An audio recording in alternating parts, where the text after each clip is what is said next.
the Church Digital podcast is it's going to be a little different than what you're used to. We're not bringing in one guy to have a conversation with. We're not bringing in two. We're actually bringing in three different people to have a conversation. And on top of that, they're IT guys. Like, I don't know if you spend much time hanging out with IT guys, but I'll just tell you up front, they're a little weird. You get jokes like this. Why is beef stew a horrible password? Why is beef stew a horrible password? Because it's not strong enough. Yeah, weird. How does a computer get drunk? Don't think about that one. It takes screenshots.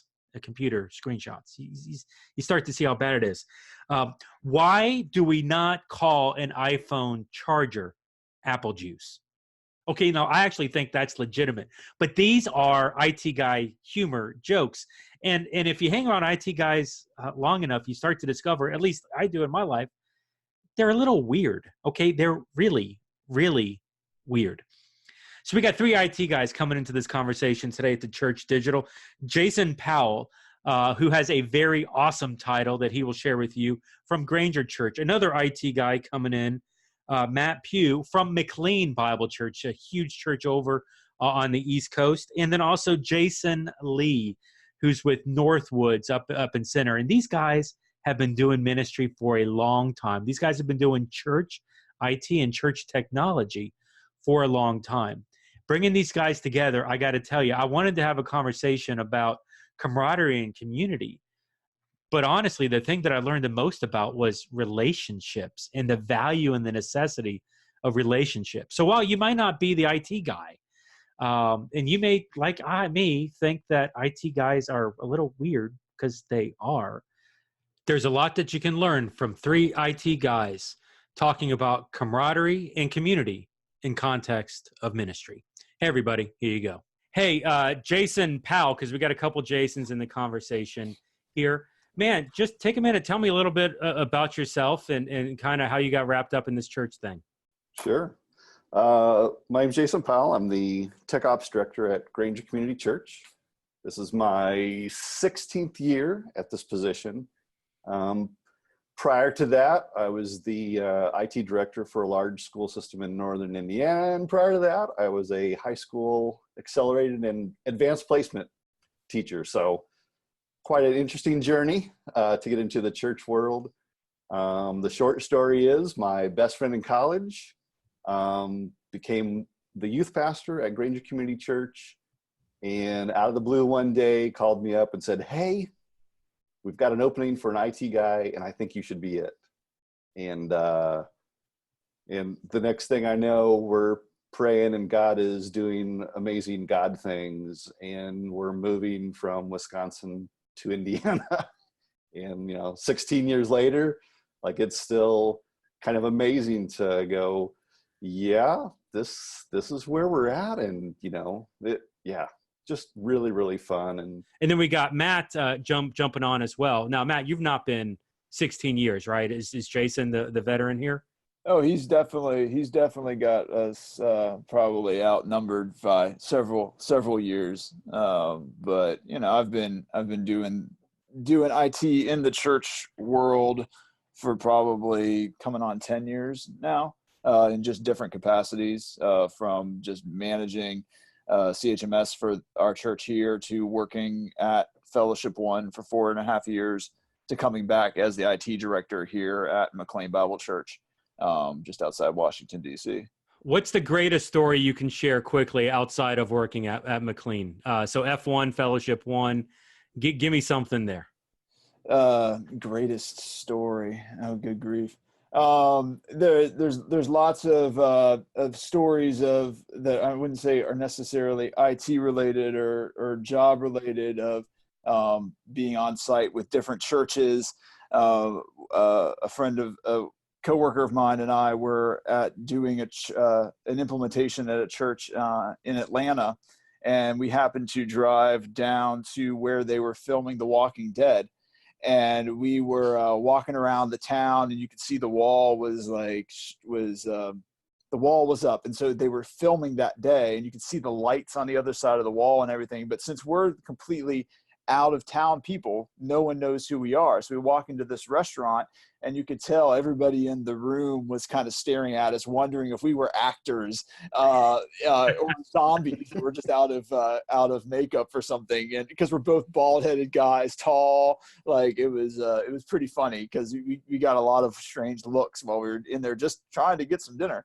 So that's probably one of the funniest experiences that I've had, just, travel around doing church consulting. That's awesome. I was hoping to hear you say you were going to be like in episode 4 of season 6 or something like that, but no such luck. There were other random zombie looking people, but not you. You didn't make that cut. No, definitely. We'll have to talk to your casting agent for that. And then thirdly, we've got Jason Lee on. And so Jason, no zombie stories, I'm sure, for you, but give us a little bit of your background. Yeah, so I'm the online campus pastor and IT director at Northwoods Church in Peoria, Illinois. I've been here just over 13 years, but doing church IT since '02. So I might have squeaked in there just a little bit longer than Kyle or Matt. But my story is a little unique in that early on in our time as Church IT Network, I was one of the few guys who wore the hat as a pastoral role in addition to being a technologist. And so, from the very beginning of my time in ministry, I knew that I had been called to do ministry, but I knew I did not want to do, let's say, student ministry or things like that, where all of my colleagues went to do youth ministry internships out of college, and then that was not my thing. And so just knew that God had kind of gifted me a little more in the sense of a mind to use technology and to help the church and have a vision and a passion for, the church using tech to achieve the vision and the goals of what our leadership wanted to achieve. And really that's just been a common camaraderie among the three of us, and especially those that are in the Church IT Network. It's just a kind of a common place where people have found like-mindedness, just kind of, a place where it feels like home, where you're understood. But I love to see the church harnessing technology to solve problems. And that's kind of been, what has kept me going over the years of working in the church, and just the journey that we're on, and really have been part of this community, the Church IT Network, since about '06. And just seeing it grow from just a small handful of people to now hundreds of people who are in our sphere of influence that are contributing and adding their thoughts and perspective to the community. It's just been a cool journey. Part of what I wanted to talk about, and Jason kind of eloquently set it up right there, is this idea of camaraderie in that. I'll be honest, like I'm sitting in the room here, and virtual room here, and Matt, you were 10 years, right? Yeah. Jason Powell was 16. Jason Lee, you were, I don't remember if you said, but you're somewhere around 10 where you are at your church, right? I've been here 13, yeah. 13, yeah. So 10's the youngest. I haven't had a ministry job longer than 4 years in my life. And I just, Wow. I openly confess that, okay? And at this point, I've actually stepped outside of a full-time ministry job, church staff job. I am actually consulting very deeply with several churches and helping at a high level. But for me, and this is a Jeff Reed issue. I've always, when I've been in church staffs, I've always been the weird guy, not like the techie guy that just wants to talk about Marvel Cinematic Universe all day. Although Spider-Man leaving the MCU is catastrophic, and I've already talked about that in other podcasts, so I don't need to go there now. But it's been I think, different than everybody else in the entire church. I've had conversations with there was a spiritual development pastor at a church that I worked at, and the pastor, he asked me, so it's like, do you consider yourself a pastor? And I said, I don't know. How do you define a pastor? And he said, well, I define the pastor as the biblical, and started reading it to me. And I was like, yeah, I consider myself a pastor if that's the thing. And then he's like, well, why do you do so much with the tech? And I was like, because I can be pastoral and techie at the same time, can't I? But that's this weird balance where a lot of times in church, you've got the pastors and the techie people that aren't considered pastors in that part. I've spent years alone. I've spent years frustrated. I feel like this is confession hour. I'm going to start bawling. I got Kleenexes over here. But there have been years that I felt alone. Yeah, thank you. Jason's got some for me. Where I've spent years alone. I've said this 4 times now, because there weren't people like me. The church that I was at didn't have a lot of budget for conferences. I didn't know how to connect with people who were thinking like me. And there were questions that I needed answered that I didn't have the answers to. And just to be completely honest, I didn't know who to talk to get those answers. And then it was funny, like, this is just pure testimony for me. A couple of years ago, I went to a church conference, a church tech conference, and my brain exploded because I was surrounded by people who thought the same things I was thinking, who struggled with the same questions that I was struggling with, and who were wanting to have conversations with it. And all of a sudden, I found myself surrounded with this idea of, hey, there's camaraderie. There are people like this out there. I'm not alone. And not being alone really validated who I was. At least to me, it gave me confidence to say, hey, I don't have the answer to this question, but neither do 25 other churches, and at least 24 of them are trying to come up with answers. So we should, as well. And that's why I love, and all you guys with the CITN, and what I really wanted to park on is, what does camaraderie look like? And what are some stories either from yourself or others? Because as churches out there and as listeners are out there, yeah, there are podcasts, there are ways that we can resource in different ways, but even through conferences and through the network that you're doing, you're helping churches come up with answers to questions, and you're encouraging these people that need encouragement. So, from a practical standpoint, CITN, what are you guys actually doing to help solve these problems? Well, I think one of the things that our community has brought to each other is like you've talked about, that longevity and survivability. There's only for so long that you can go into a ministry and go off of your experience and go off of what you've done in the past. And that starts to run out a few years into it. And I think the big piece of what we do as a community is people are coming in our Slack channel or in our forum and saying, hey, just came back from this meeting. I've been tasked with this. I'm supposed to solve this problem, and I need to do it in the next 24 hours. And then suddenly there's a community of people who are offering solutions and all sorts of solutions to the problems. Some of them are duct tape and baling wire type solutions, but it's a collaboration of, like you said, we're like-minded and like-thinking people who many live, eat, and breathe technology, but also have a passion for the church moving forward.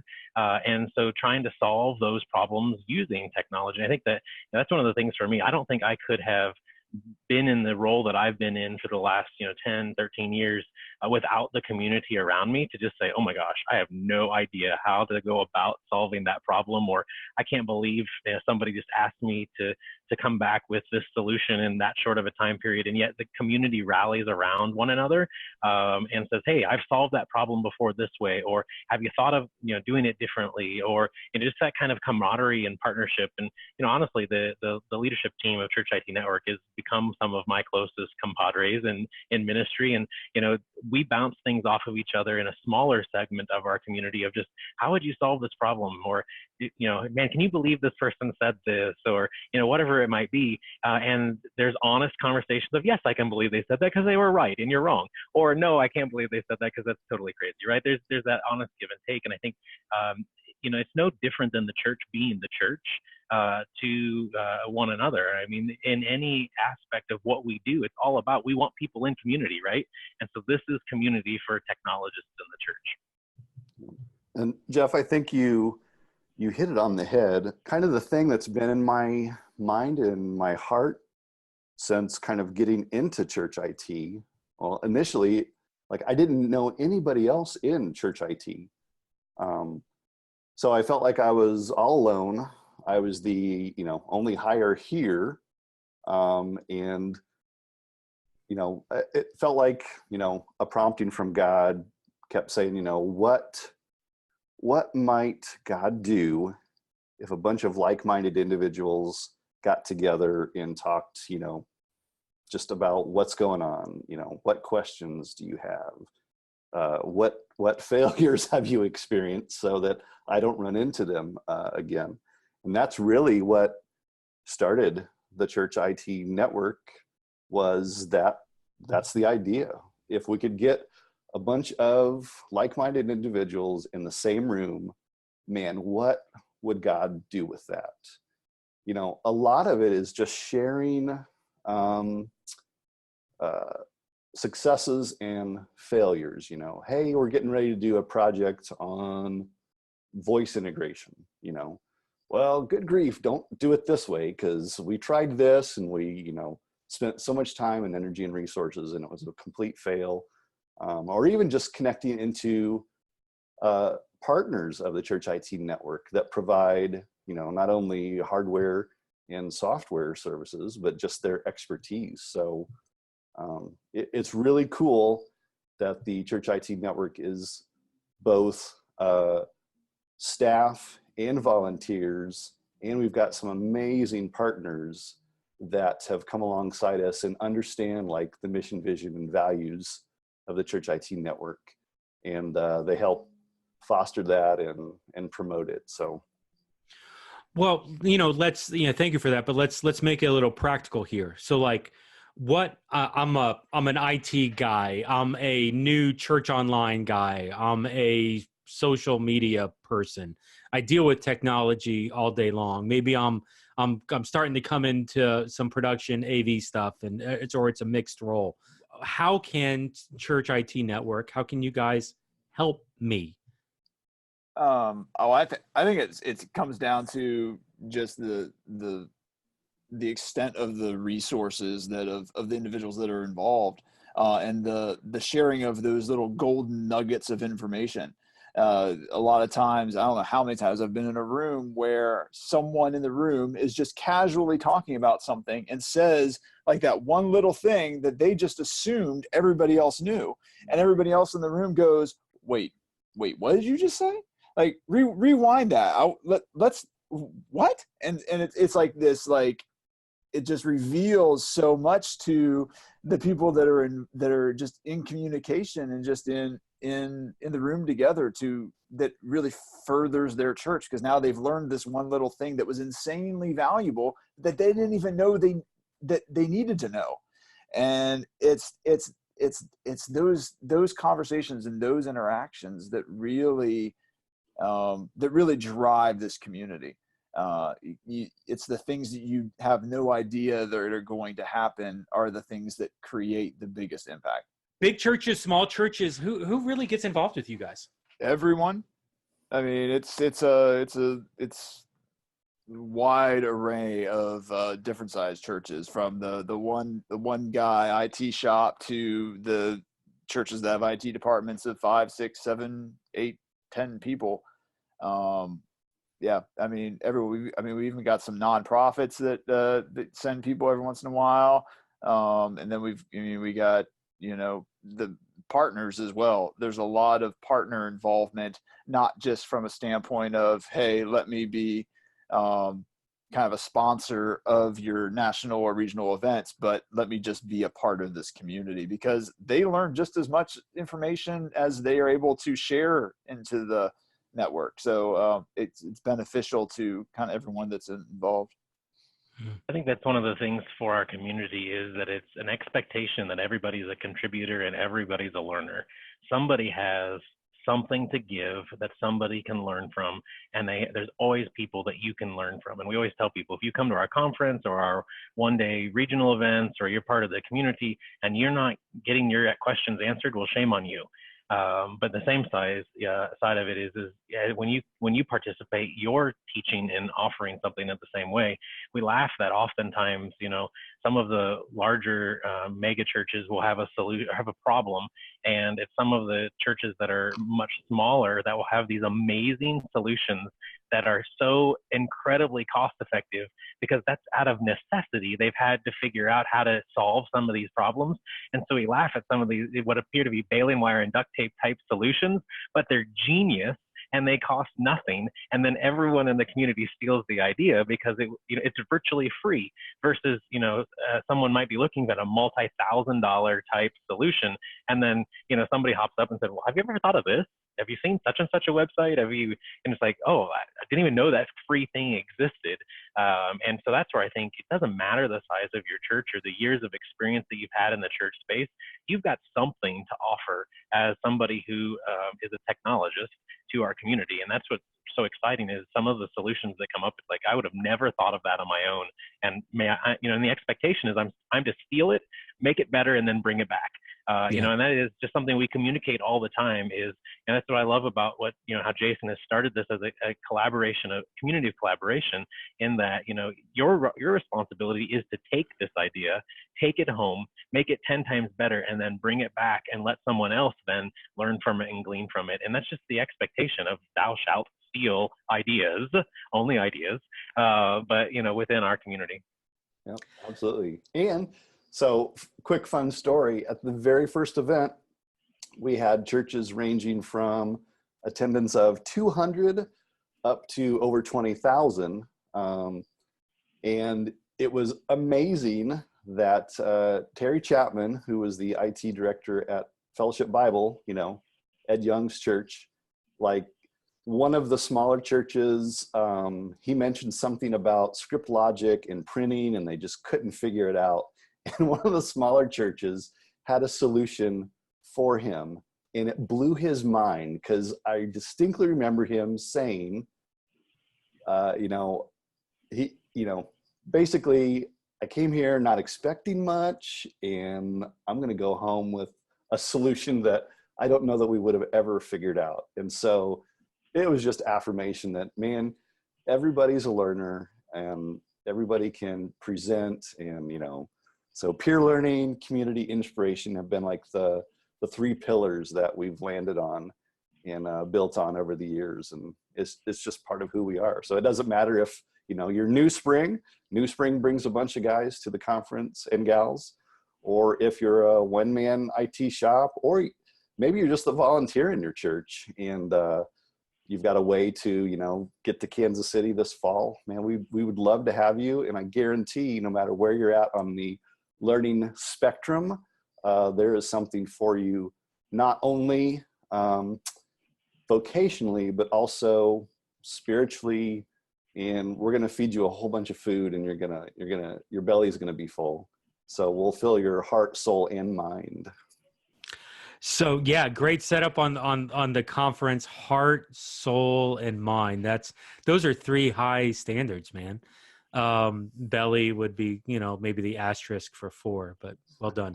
What areas because IT and church tech, like those are very broad scoping areas. What are you guys looking to attract? If you grew up playing the game Oregon Trail, then you should come.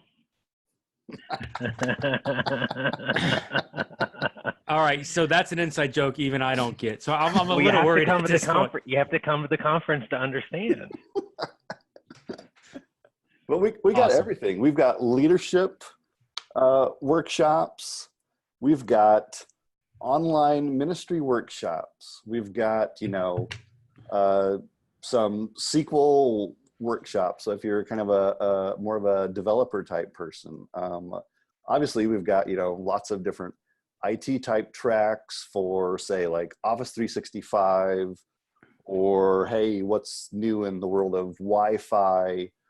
We put panels together with some not only partner experts, but church experts. So, we'll have a panel with somebody that's on staff at a church and maybe a partner, and they can present together on a particular solution or whatever. Last year, New Spring did a great couple of workshops on how they're, utilizing Meraki from, the highest level of networking down to, their switches, and, they've gone all Google. And so it's just a place for, there's about something for everyone. We've even got the church management solution providers there. And so, maybe you wear multiple hats. I have to keep track of the database. I've got to make sure that Wi-Fi works. I've got to figure out what the heck is Dante and how does that interact with, you know, the world of IT, and everything's got an IP address for the, you know, the audio video team.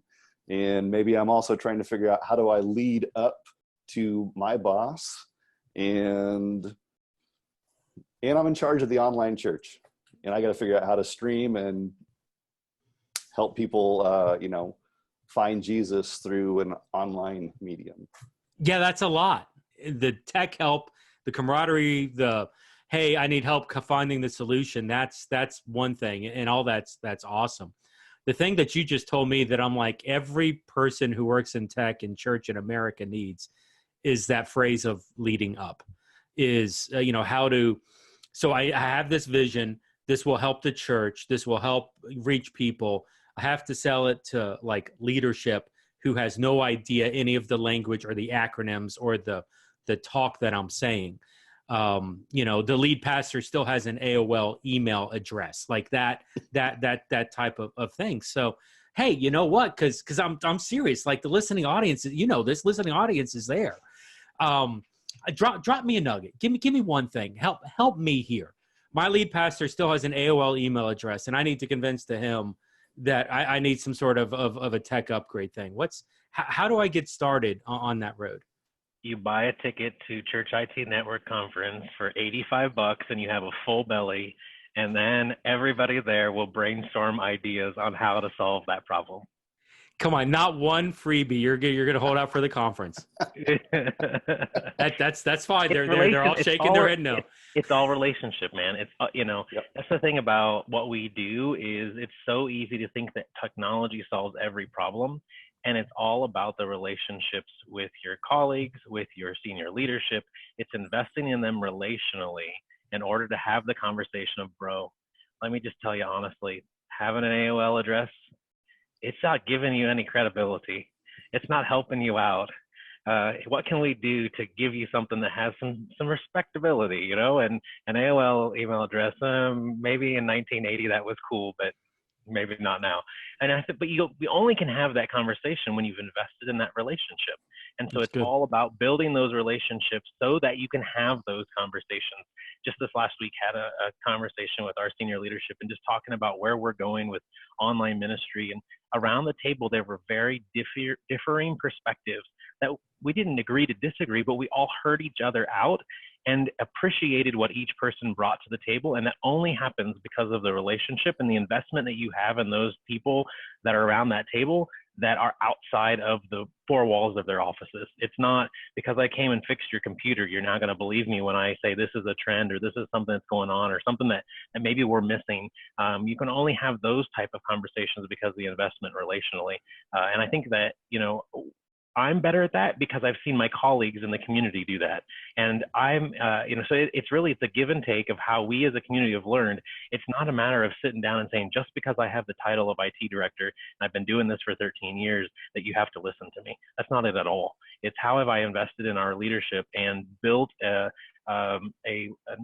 legacy is probably the wrong word, but how have I invested in over time and built credibility among what we do? And I think that's where we have to rely on that, is that you can't even start to have those conversations about don't do it that way until you've invested and have the credibility and the relationship that supports it in order to be able to speak into it and say, okay, let's have an honest, transparent conversation. And yeah, your AOL address is probably one of those. Well, and another thing that's been super huge for me is I bring my boss. My boss is the CFO, if you will, the finance director. And so it's been really helpful for him to come to the conferences for the past 3 years, I believe. One, because it, you know, relationally, we get to spend time, you know, just, you know, kind of doing life after the conference, you know, hanging out, just that personal time to hang out with each other. And as he's at the conference, you know, he's going to various workshops, and every year he comes back with kind of some eyes wide open. He's like, wow, you know, I was just in a workshop on, you know, virtual online ministry, and you know, my mind was blown. I don't even, you know, understand how to wrap my brain around it. And it gives us kind of some both of us handles to be able to talk about stuff. And, or, he sat in on a budgeting workshop for IT, and he's like, it just helps open his mind to what we, direct reports are doing behind the scenes. And it's just really helpful. You got the awesome relationship building aspects of it, because we do have a lot of fun at the conference as well. But, you also get them able to maybe learn some stuff about your environment that they never thought about before. So, I mean, the relationship swings two ways, because at this point you're connecting with other churches, but there's also another opportunity to bring in leadership, to have them experience maybe some of the same things you are, but then use that as common language to build towards something. So your CFO experienced something in church online and online ministry, and so you want to have a common language to talk about, okay, the conference said this, what would it take to do that?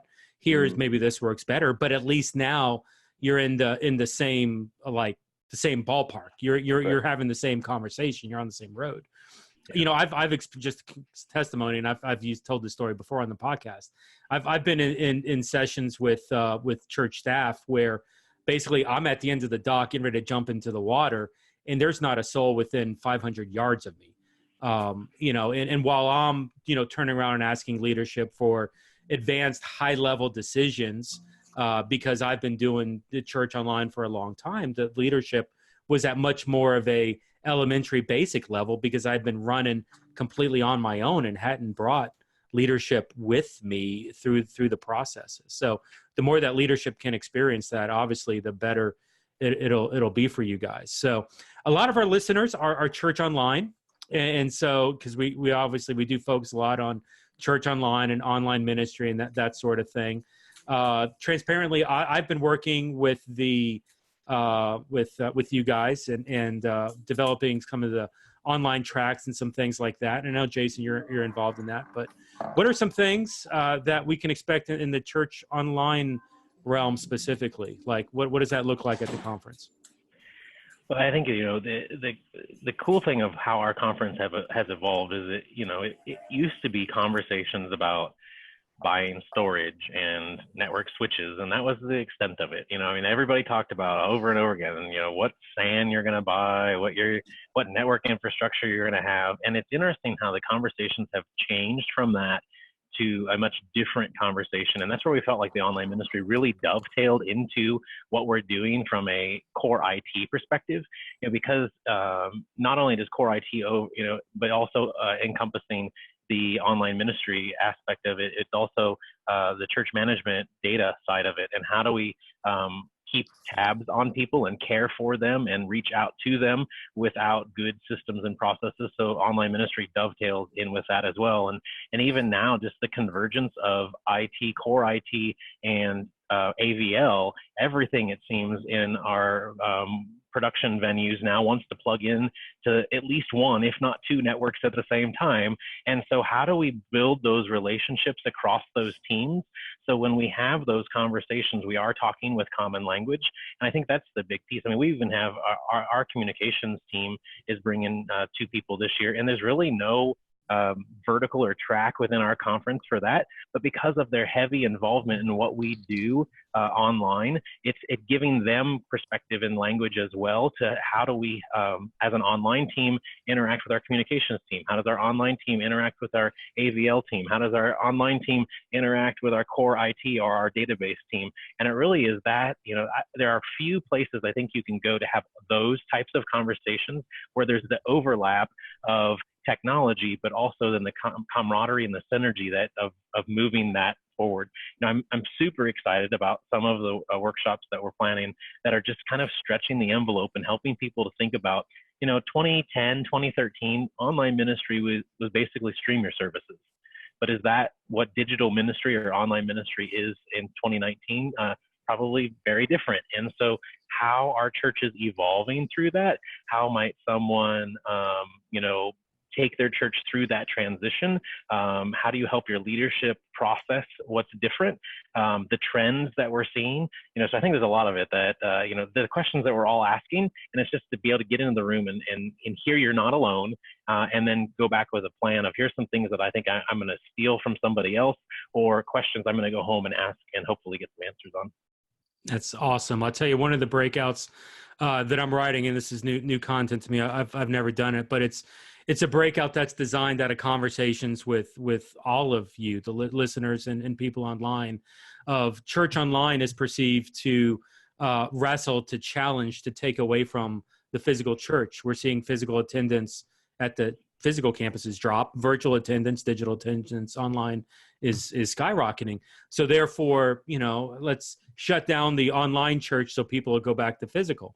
And it's 2019, may or may not actually work that way, but let's dive into, okay, how can we set up church online and develop a strategy for it so that it complements what's happening at the physical church instead of threatening it. Yeah. A lot of times the perceived weaknesses of church online isn't the weakness. It's actually a strength. We just may need to look at it from a different perspective. And so the goal for a lot, and it's called phygital. It's a merging of physical and digital into this single environment. And so how church online can do that, so that church online can be a strength for the physical campuses, so that digital can be a strength for the physical campuses instead of something that's taboo and an obstacle that's ignored. I can tell you that's one thing that I'm going to be digging into, one of the breakouts that I'm teaching, and I'm looking forward to meeting and collaborating and sharing and all that with everybody at the conference. So when is we've been talking about it. I don't know that we slapped dates on it. So when's the conference? How do I sign up? What's the cost? Give me the bullets on that. The conference will be October 20th through the 23rd. 20th is a kind of a meet and greet. 21st is when the conference technically starts in the morning. It's going to be about $85 to register, and that provides for you all of your meals while the conference is going on, swag, fun, entertainment, inside jokes. Just a really, really good time to connect with your peers and people that are struggling with the same things you're struggling with. It's going to be in Kansas City at I always get it wrong, Church of the Resurrection. I don't know if you need any more information. It's pretty simple. Go to ChurchITnetwork.com and you can find out more information to get registered. Awesome. So check out the website. We'll link it in the show notes, as well as general information about the conference, and we'll go from there. Well, hey, this has been great. Thanks for the time. More information on Church IT Network. Check out the show notes, and we'll hopefully see y'all out there. It's going to be a great experience on the online ministry church online side, but also just general IT. Network database programming. There's leadership development, working with, there was just so much in that thread, Jason Powell. I don't know how y'all keep it straight, but well done doing it. So, gentlemen, any last thoughts while we're landing the plane? You'll also, if you come, see the world's largest stained glass window. Is that a legit thing? It is. We're not blowing smoke here. It's a legit thing. It is legit. The largest stained glass window in the world. That's an ironic thing to say for a church technology conference. Come see the world's largest stained glass. I mean, that's really interesting, really cool. I knew it was big. I just didn't know it was like legit that big. So well done. Now, I'm not going to put that in the show notes because you don't want to see there's a whole website dedicated to this, but you're going to have to come to the conference to see it. Exactly. We're not going to let that cat out of the bag. So, hey, listen, it's been a great podcast. Matt, thank you for joining us. Jason Squared, Jason Powell, Jason Lee, thanks for joining us today. My name is Jeff with theChurch.digital. It's been an awesome podcast, and we'll look forward to seeing you next time. Thanks for joining. Bye.